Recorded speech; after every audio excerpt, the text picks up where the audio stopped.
12:03, estamos en Espacio Radio. Recordá que nos podés seguir en las redes sociales como Espacio Radio OK y también nos seguís en YouTube y en Twitch en vivo. Vamos a hablar ahora estamos en comunicación con Fernando Can, que es especialista en oratoria y también administrador de empresas, y nos va a dar algunos tips, más que nada para la gente que está en el ámbito financiero, empresarial, para saber cómo comunicarnos, ¿no? ¿Cómo estás, Fernando? Buen día. Hola Alicia, muy buenos días y un saludo para todo el público que nos está escuchando. ¿Cómo estás? Muy bien, muy bien. Acá ahí leyendo mucho de oratoria en tu página, practicaoratoria.com, y ya me estoy ahí dando unos tips a mí misma. Bueno, bien. Buenísimo. Queremos hablar en realidad ahora más dirigido al ámbito empresarial y bueno, tenés algunos tips, ¿no? Para comunicarse mejor a la hora de, bueno, tener algún mensaje a tus empleados y demás. Sí, por supuesto. Sí. Este mensaje, estos tips que podemos comentar van dirigidos fundamentalmente a los líderes de las organizaciones. Exacto. Y por líderes me refiero a las personas que son responsables de algún proceso, grande o chico, pero que necesitan articular recursos para obtener un resultado. Exacto. Entonces son personas que muchas veces articulan todas estas acciones a través de mail, pero muchas otras veces necesitan pararse delante de un grupo, en una mesa, en un Zoom, en un auditorio, sí, en un salón, y necesitan comunicar y hacer que sucedan las cosas.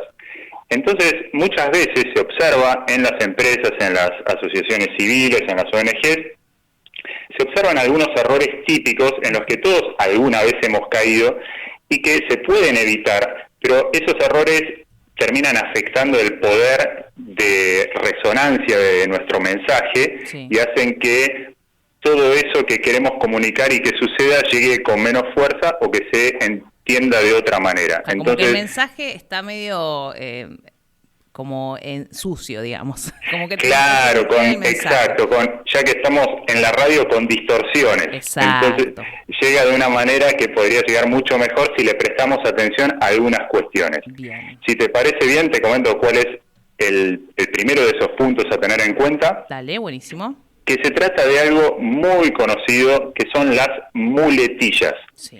Muletillas son palabras que utilizamos. ¿Querés que te explique lo que es una muletilla? Mira, a ver cómo te explico, digamos... sí, no, ok. Entonces son palabras que utilizamos para rellenar espacios mientras no tenemos una claridad total de lo que vamos a comunicar a continuación. Okay. ¿Es un pecado utilizar muletillas? No, no es un pecado. Todos utilizamos, quien más, quien menos, muletillas, sí. Y cuando digo todos, me refiero hasta oradores de clase mundial como el expresidente de Estados Unidos, Barack Obama, también habla con muletillas si prestamos atención a alguno de sus discursos. Pero, Barack Obama, cuando tiene un discurso importante, no le vamos a encontrar ni una muletilla, porque prepara ese discurso de una manera tan profesional que cuando sale y habla y comunica, lo dice sin ninguna interferencia, libre de todas estas palabritas. Y de paso te comento que las muletillas no son una cuestión argentina ni estadounidense, son una cuestión humana.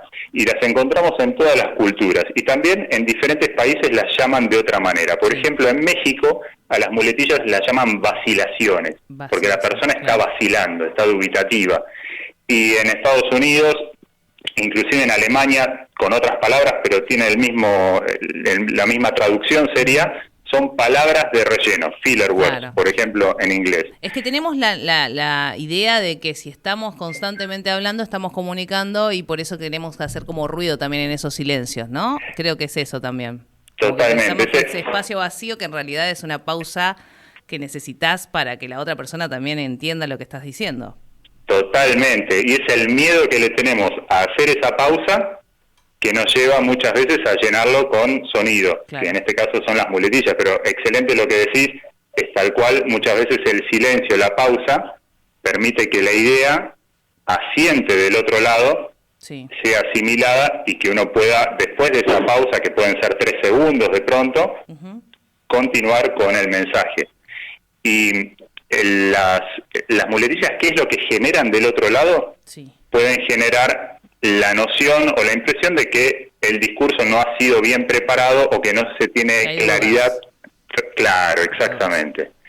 Entonces, eso es importante evitarlo. ¿Cómo se evita? Hay diferentes estrategias para trabajar el tema de muletillas que dependen del tipo de discurso que vayamos a tener. Si es una presentación que nosotros preparamos con tiempo, esa presentación uno la ensaya, la practica, la trabaja, la tiene bien organizada en su cabeza, es muy probable que la cantidad de muletillas sea casi nula. Claro.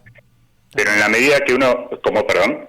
No, digo que justamente hay que organizar todo lo que vas a decir antes. Claro, no lo puedes decir así como... Tal cual.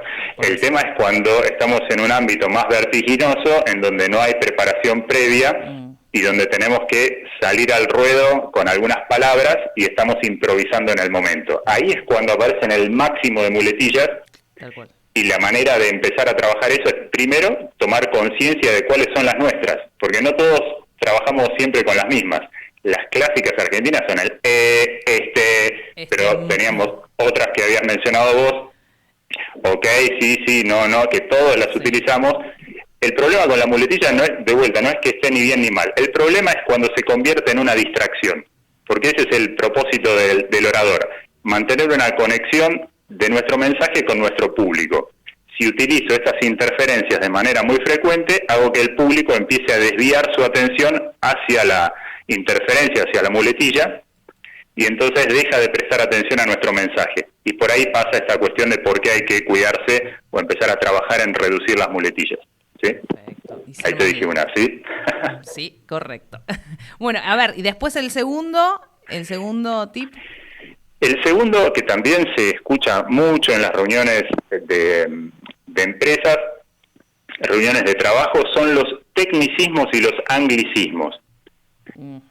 Entonces, por ejemplo, networking, que está muy de moda. Networking, que hay algunos que están súper de moda y que el 99% del público lo entiende, por ejemplo, Wi-Fi u otros, pero resulta que en las presentaciones no siempre el público entiende todos los tecnicismos y los anglicismos. Entonces hay que ser muy cuidadosos en a quién le estamos dirigiendo el mensaje en esa reunión de trabajo para asegurarnos que estemos todos en sintonía. Y si hay de pronto alguna palabra que vamos a utilizar que sepamos que no todo el mundo va a entender, tomar la precaución de hacer algunas aclaraciones. Porque ahora, por ejemplo, te doy como ejemplo, si tenemos, los ingenieros hablan de, acá me anoté algunas para citar, y los ingenieros hablan del momento de una fuerza, que de pronto para el que no estudió ingeniería no tiene idea de lo que es el momento de una fuerza.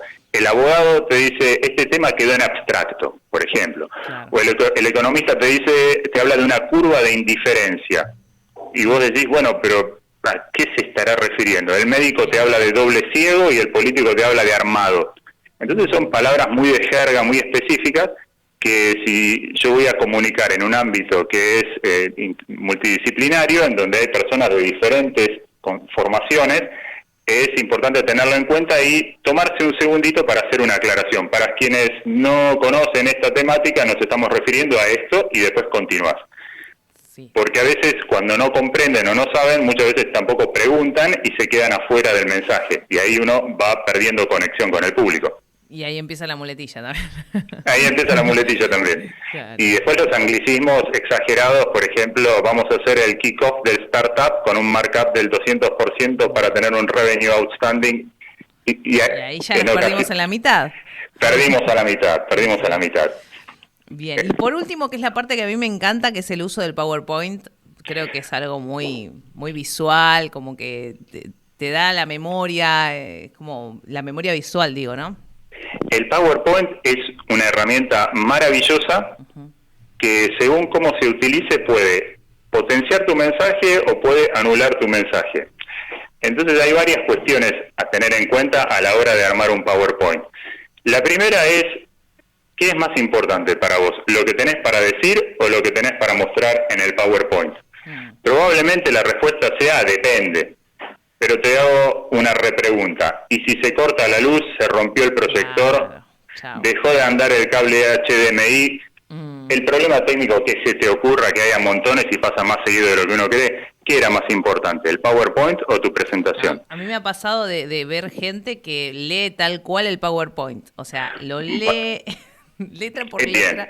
Entonces ahí tocaste un tema, mira, interesantísimo, que viene justamente a cuento de esto, que es, el PowerPoint es una competencia que vos estableces de la atención del público entre lo que vos tenés para decir y lo que vos tenés para mostrar en imágenes.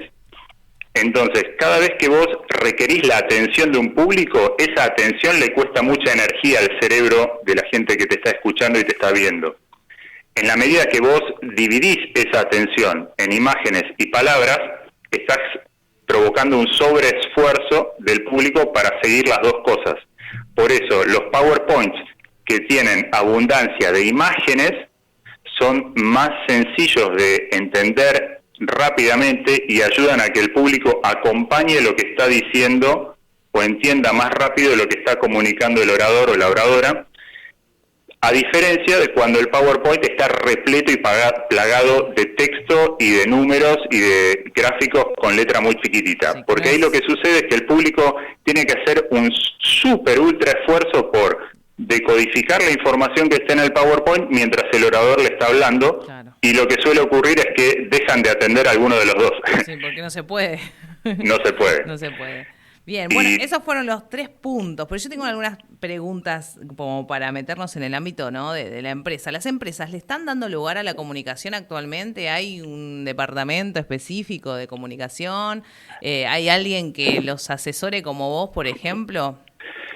Hay empresas que lo tienen en agenda y empresas que no. Lo que sí es que hay una situación muy frecuente, es la de una persona que por sus habilidades técnicas ha sido ascendida y entonces ahora necesita tomar un nuevo rol para el cual no estaban acostumbrados y necesitan empezar a comunicar y de pronto hacen agua porque no es tan sencillo pararse frente a un grupo y explicar un mensaje y hacer que acompañen.